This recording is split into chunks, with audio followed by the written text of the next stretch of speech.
The subject of this tutorial is sus chords. And in some of our earlier lessons, we looked at the first basic chords that you should learn after picking up the guitar, and then how to change between those chords, and then also how to strum while you're doing that. And so these sus chords are sort of the next step. These are some more basic chords. They're really alterations of those first major minor chords. And so you want to get these down before you really move on to more advanced chords such as seventh chords. And there are a few sort of common misunderstandings about sus chords that we'll try to clear up as well. Basically, the function of sus chords serves a couple purposes. Number one, it sort of extends the sound of a major or minor chord. I'll give you an example with a D chord.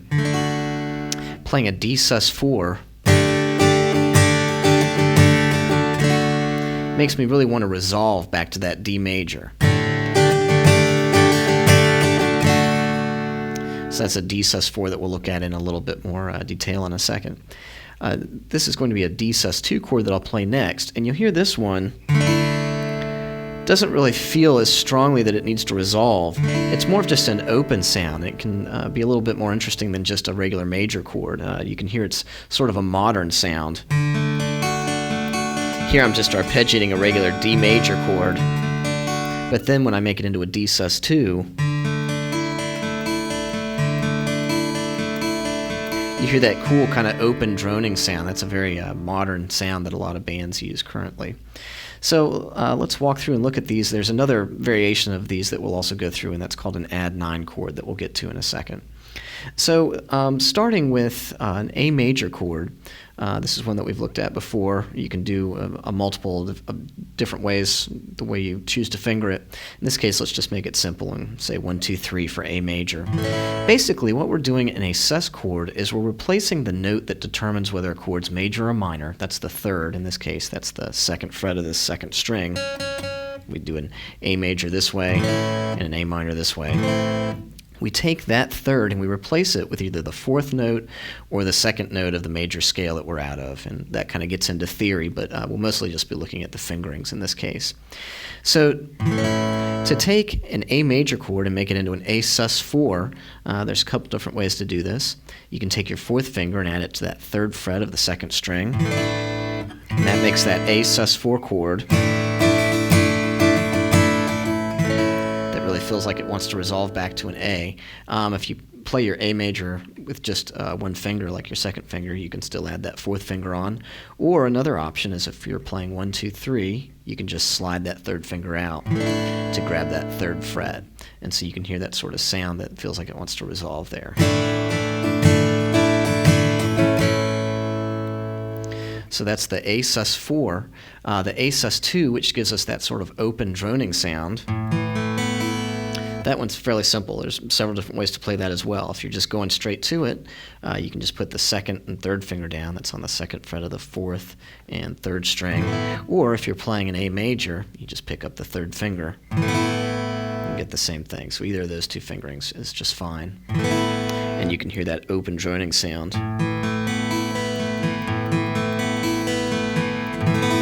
So that's an A sus2. Another one of the first basic chords that we looked at was a C major, and we can do the same thing with the C. We can make it into a sus4. So here's the C major fingering that we had looked at previously, and in this case I've actually got two of those third notes in here. I've got one here with the second finger on the fourth string, and also the open first string is going to bring us that same third note, in this case an E. So I'm going to raise that by 1 to make it a C sus4. So what I'm going to do is take this second finger, go ahead and remove that, and add the fourth finger to the third fret of the fourth string. You can leave your second finger there if you want to, especially if you're going to resolve back to that C. And then with the first finger that's already on the first fret of the second string, I'm going to lean that back and fret both the first and the second string at the first fret. So that gives me my C sus4. And so you can hear that sound that wants to resolve.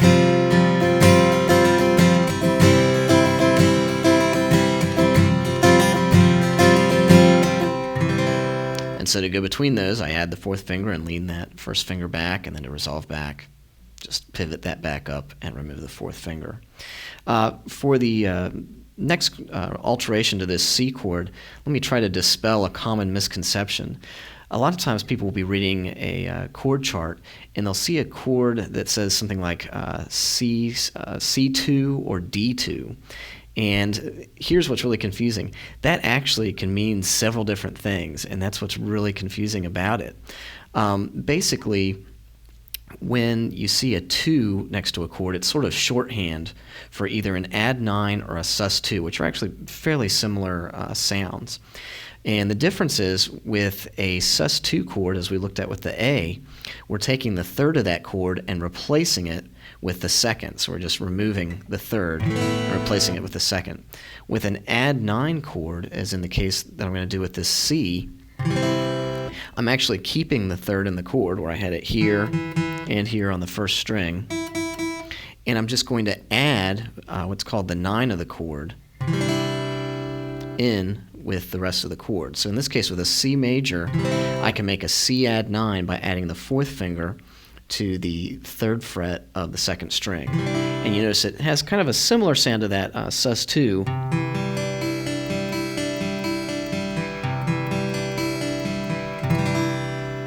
where you have that real open droning sound.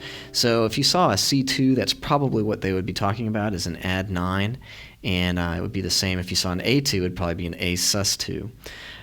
There's another fingering that we can use for the C add 9, which is a very common one, and that's to use the 2nd finger on the 3rd fret of the 5th string, the 1st finger on the 2nd fret of the 4th string, and then have the 3rd finger on the 3rd fret of the 2nd string and 4th finger on the 3rd fret of the 1st string.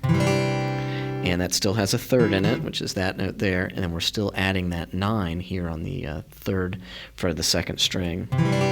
I should mention that when you talk about adding a 2 or a 9 to a chord, it's the same note. It's really just kind of how it functions within the chords. That's another way of playing that C add 9. So we've got this and this. And those are just great chords because they have that nice open sound. Now we'll move on to the D chords. We have a regular D major. This is one of the first ones that people learn as far as adding susses to it. So when we've got the D sus4, all we have to do is take the 4th finger and add it to the 3rd fret of the 1st string. So that gives me that D sus4 that really feels like it needs to resolve back.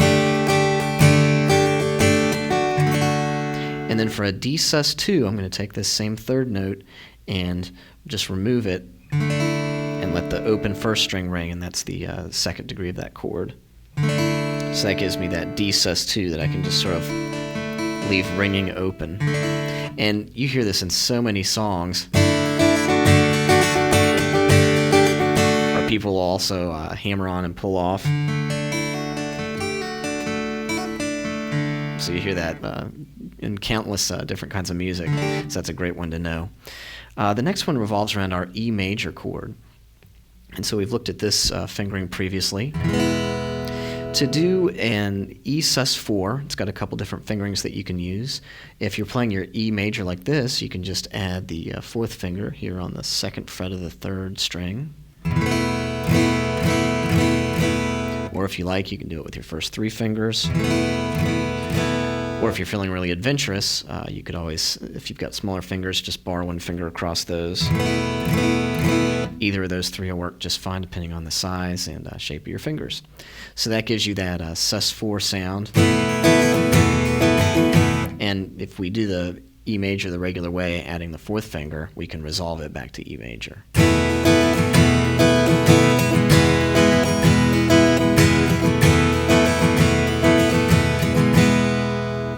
For E sus2, we're actually going to do a little bit of a different fingering. We can't just remove a finger as we can with some of these other chords. For this one, use your 1st finger on the 2nd fret of the 5th string, take your 3rd finger to the 4th fret of the 4th string, and we're going to take the 4th finger to the 4th fret of the 3rd string. So we've got 1st finger, 3rd finger, 4th finger. And the interesting thing about this voicing is that this 4th finger here on the 4th fret of the 3rd string is playing the same note as this open 2nd string. So that'll kind of give this a sort of even more of a droning effect. So we get that sus2 sound.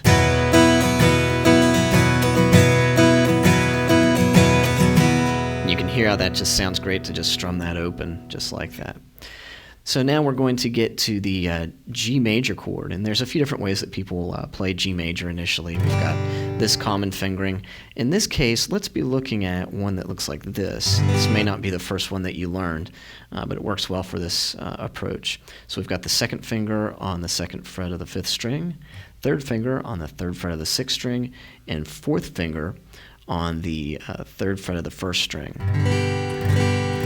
So there's my G major. To do a G sus4, here's what I'm going to have to do. I've got a third of the chord here on the second fret of the fifth string.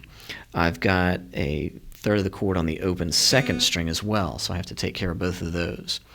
For this one on the fifth string, you can just take that finger off, lean this third finger back a little bit, and that'll mute that fifth string so you don't have to worry about it anymore. Leave the fourth finger where it is on the third fret of the first string, and then we're going to take the first finger and add it to the first fret of the second string. That's going to be that sus4 note. And then to resolve this, you're just going to go. And you can even add that second finger back in if you want.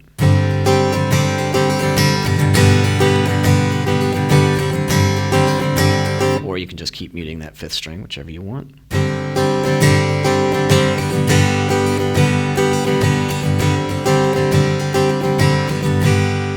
So that gives us our G sus4. Now, for adding the 2 in a G, we end up with an add 9, just like we had on the C chord. So this will be a G add 9, where it'll still have the third in it, but we'll be putting the 9 in with it. It'll give us a similar sound to the sus2. To do this, there's a couple different ways we can do it. You can just use this standard fingering with 2, 3, and 4 that we just looked at, and you can add the first finger onto the second fret of the third string, so you kind of have to cram your fingers together to do that. And that adds that 9 in there. Or if that's a little uncomfortable for you, you can do the same type of approach where we mute that fifth string, and then you can add that 9 with either the second finger or the first finger. So that may make it a little easier for you. So that gets you through all those sus2, sus4, and add 9 chords that we use with the basic fingerings.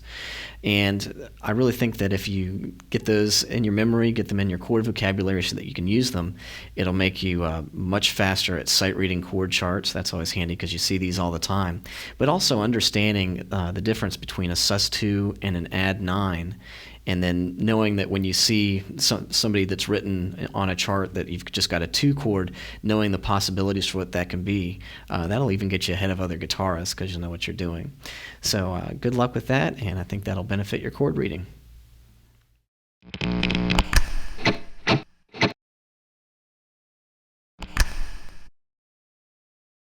Hello there, I'm Kim Ritchie, and I'm going to show you how to play a song called I Will Follow. And you smiled at me. You're going to play it with the capo on the 4th fret and in C shapes, but it's actually in the key of E. Where did you go? 1 step forward, 2 steps back. So funny